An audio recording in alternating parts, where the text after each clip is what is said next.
Les contaba en el primer video sobre la Santa Faz de Jesús y la creación que en el libro del Génesis hay dos relatos sobre la creación. Un relato es aquel que nos cuenta que en 7 días Dios creó al mundo. En 6 días creó al mundo, el sexto día creó al hombre y el séptimo día descansó y contempló qué linda era su obra. Y entonces en ese relato nos va contando cómo va preparando el marco que le va a regalar al hombre para que sea el mundo. Bueno, el otro relato es distinto en el sentido que es como si Dios creara en primer lugar al hombre y después, para que el hombre no estuviera solo, le diera todos los animales y todas las cosas para que él tuviera una compañía. Y cómo el hombre le pone nombre a cada una de las cosas, y al ponerle el nombre a cada una de las cosas quiere decir las domina, porque ese es el sentido de poner el nombre a algo. Dice, no encontró en ninguna cosa una ayuda adecuada, y entonces dice que Dios hizo caer sobre Adán un profundo sueño, y cuando Adán estaba dormido sacó una costilla de su costado, la rellenó con barro. Acuérdense que Adán también había sido formado del barro, y creó a Eva. Y entonces cuando Adán se despierta de ese primer sueño, dice, esta sí es hueso de mis huesos, carne de mi carne, se llamará mujer porque del hombre ha sido tomada. En esto la traducción hace difícil. Algunas traducciones antiguas dicen se llamará varona porque del varón ha sido tomado. En realidad varona no existe como palabra, ¿no es cierto? No hay femenino de la palabra varón. Pero esto representa bien lo que sería la traducción literal, por decirles, porque se llamará Isha, porque del Ish ha sido tomada. Es decir, que lo curioso es que Dios, cuando le presenta toda la creación a Adán, Adán le pone un nombre distinto del suyo a la vaca, al perro, a la montaña y al árbol. Pero a la mujer le pone su propio nombre, pero con una desinencia femenina, ¿no es cierto? Es decir, es como si fuera Tomás y Tomasa, por decirles, ¿no? Es decir, el mismo nombre suyo se lo pone a la mujer. Bueno, hoy podría pensarse que es un relato machista, porque Dios crea primero al hombre y después crea a la mujer. Incluso porque la realidad de la costilla pareciera una cosa muy secundaria, ¿no es cierto? Es decir, Dios de dónde crea a la mujer, de una costilla del hombre. Pero en el ámbito simbólico no es así, ¿no es cierto? Es decir, el hombre en la Sagrada Escritura está representado por su corazón. Lo primero otro, después del corazón, es la costilla. Porque justamente costilla significa costita, ¿no es cierto? ¿No? La costa de nuestro corazón, lo inmediatamente después de uno, lo que está al lado de lo que es uno y está en relación con lo otro, por decirles la costita de nuestro país, es lo que está en relación con el océano Atlántico. Es decir, eso, la costita de nuestro corazón es Eva. Y es un signo sumamente positivo la costilla, porque piensen ustedes que la mujer no es tomada ni de los pies ni de la cabeza, sino de algo que está a la misma altura del hombre, ¿no es cierto? Que tiene como su misma envergadura, ¿no?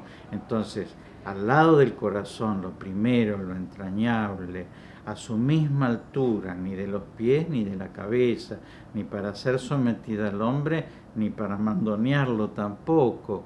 Y por otra parte, la costilla y el corazón tienen una relación de protección y de servicio mutuo. Es decir, nuestro corazón es un órgano que bombea sangre, y la costilla es un hueso. nuestro corazón sería frágil. Si nosotros no tuviéramos costilla, moriríamos de un golpe en el pecho. En cambio, la costita es como una armadura, como un refugio que tiene el corazón que lo hace invulnerable, ¿no es cierto? Entonces, la costilla va a ser la cuevita, ¿no es cierto?, en la que el corazón va a estar seguro, el nido en el cual el corazón va a estar respetado, y por otra parte el corazón va a hacer que la costilla no sea un palito seco, porque el hueso está vivo gracias a que el corazón bombea la sangre que le da la vida a todo el organismo humano, ¿no es cierto? Es decir, que es una relación de mutua protección, de mutua donación de vida la que hay entre el corazón y la costilla. Es decir, que en esto que les decía del hombre como la frutilla del postre de la creación y el rostro como la frutilla del postre del hombre, ¿no es cierto? Bueno, ese rostro tiene como un espejo que ese rostro no se puede espejar en una vaca ni se puede espejar en un camello, ¿no es cierto? Ese rostro se espeja en una mujer.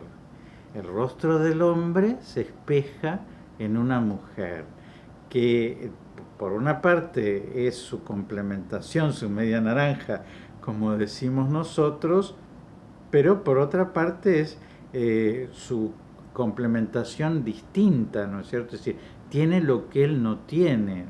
Y por eso va a haber una relación perfecta entre esa comunión, ¿no es cierto?, entre el hombre y la mujer, que hasta físicamente, ¿no es cierto?, y en el aspecto sexual y en la misma genitalidad, uno ve que hay una complementación perfecta entre el organismo masculino y el organismo femenino.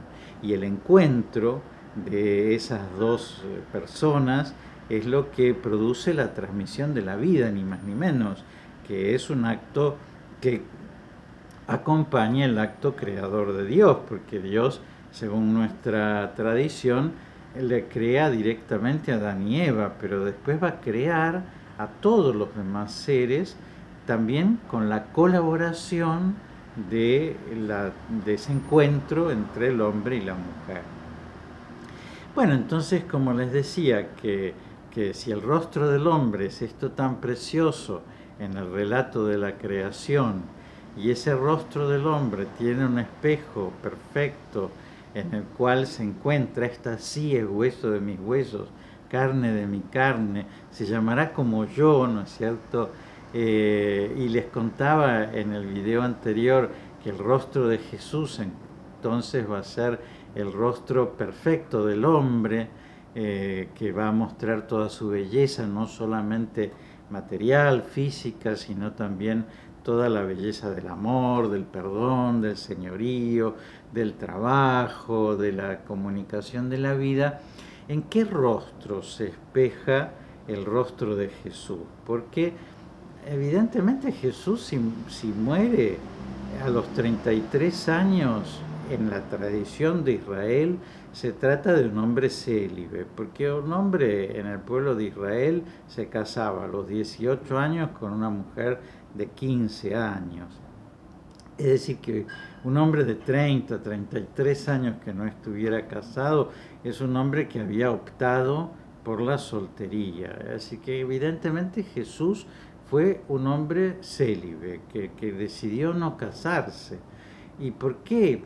Y bueno, por la misma razón por la cual los sacerdotes somos célibes y optamos no casarnos, porque nosotros decidimos casarnos con la iglesia y que nuestros hijos sean los fieles y poder transmitir la vida en esa unión, ¿no es cierto?, en ese espejo en el cual nosotros nos encontramos con esa esposa, en nuestros hijos, que serían todos los fieles que Dios nos da en nuestro apostolado.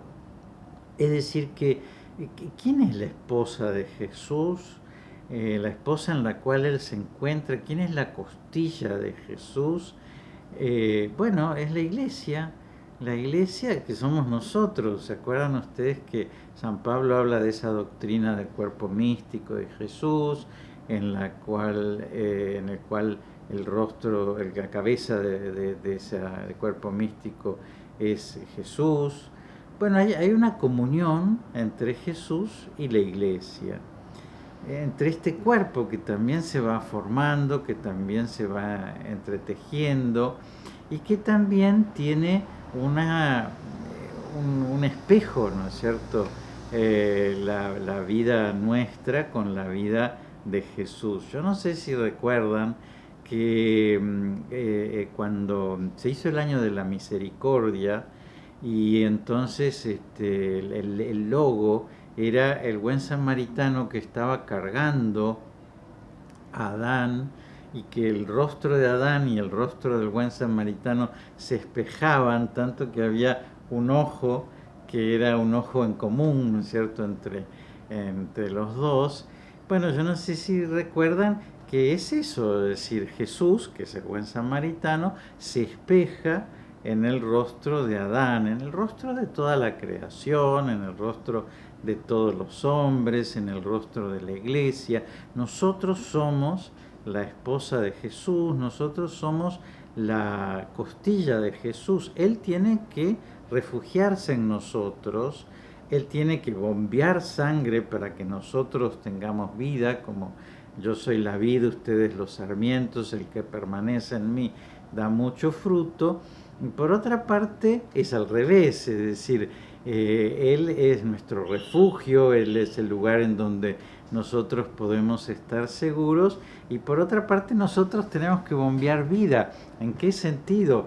Vayan por todo el mundo y anuncien el Evangelio, es decir, nosotros, Jesús no estuvo en Roma, estuvo Pedro, y Jesús no estuvo en Éfeso, estuvo Juan, y nosotros no recibimos la fe por la acción directa de Jesús, sino por la acción de nuestros padres, de los catequistas, de los sacerdotes, de los formadores que hemos tenido durante nuestra vida.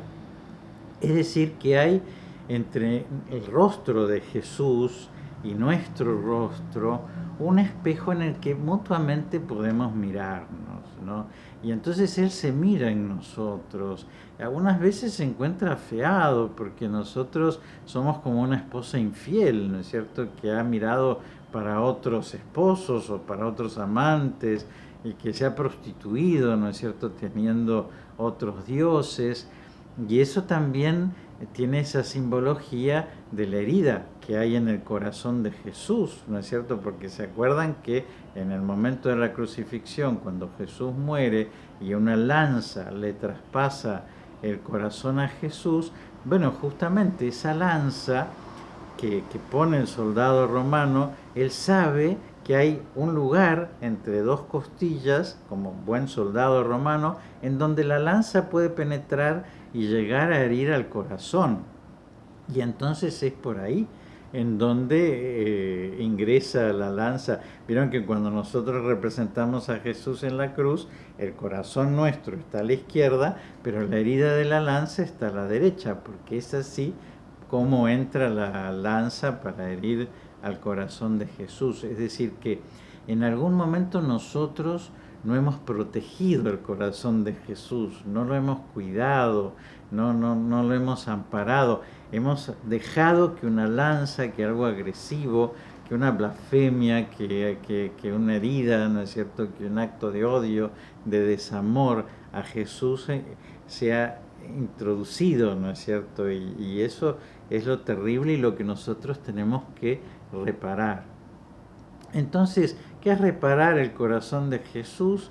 Bueno, en un sentido hacerle de costillita, ¿no es cierto? Mirarlo, estar con Él, acompañarlo, venerarlo, amarlo.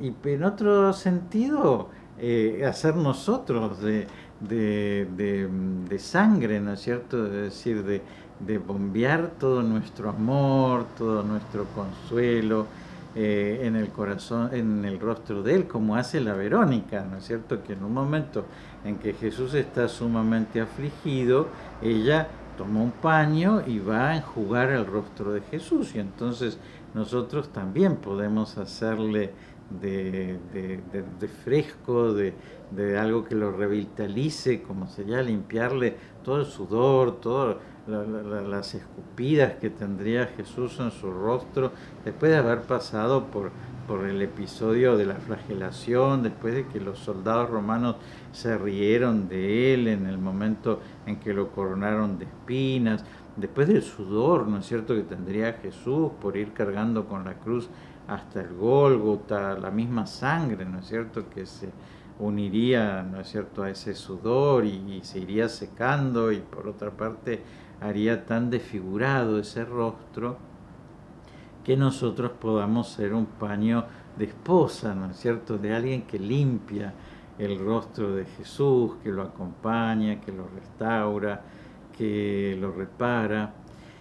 Y por eso es lindo decir que Él nos repare a nosotros el corazón, el rostro, nuestro rostro afeado por el pecado, y por otra parte que nosotros le reparemos el rostro a Jesús por nuestro amor, por nuestra adoración, sobre todo a través de la adoración eucarística. Nosotros podemos encontrarnos con nuestro amado, ¿no es cierto?, con ese rostro en el cual nosotros tenemos que espejarnos. Por eso hablamos del rostro eucarístico de Jesús, en el cual nosotros podemos mirarnos y en el cual Él tiene que mirarnos también a nosotros, es decir, nuestra vida tiene que reflejar su rostro. Vieron que la Verónica quiso enjugar el rostro de Jesús, quiso limpiarlo a Jesús, y Jesús imprimió su rostro en el velo de la Verónica.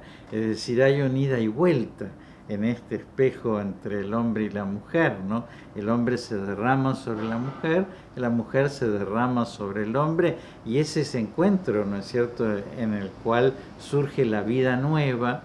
Bueno, también místicamente, en este encuentro esponsal con Jesús, sobre todo en la adoración y en la reparación, nosotros, ya le digo, reparamos el rostro de Jesús, y Jesús repara nuestro rostro para que todo eso feo que se ha hecho por nuestro rencor, por nuestra envidia, por nuestra pereza, por nuestra avaricia, por nuestro orgullo, por nuestra sensualidad, por todas las cosas que van afeando nuestro rostro. Ustedes vieron un bebé que siempre es precioso, y cuando nos ponemos viejos no somos tan preciosos como ese bebé. Bueno, justamente porque nuestro rostro se va desfigurando, y Él puede devolvernos esa belleza inicial, ¿no? Y como hizo con la Verónica en su paño, Él puede hacerlo también en nuestro rostro. No importa si lo hace en nuestro rostro físico, eso lo va a hacer el día de la resurrección de los muertos, cuando nuestro rostro refleje la belleza del rostro de Jesús, pero que lo haga en nuestro rostro espiritual y también en el rostro de la iglesia, que tantas veces está deformado, ¿no es cierto?, por el pecado. Así que, bueno, espero que les sirva esta segunda explicación del rostro de Jesús y la creación, según este segundo relato que hay en el Génesis, para que esto los anime a reparar el rostro de Jesús, a mirarlo, a consolarlo, como hizo la Verónica. Les doy la bendición, que Dios los bendiga y los proteja, en el nombre del Padre y del Hijo y del Espíritu Santo.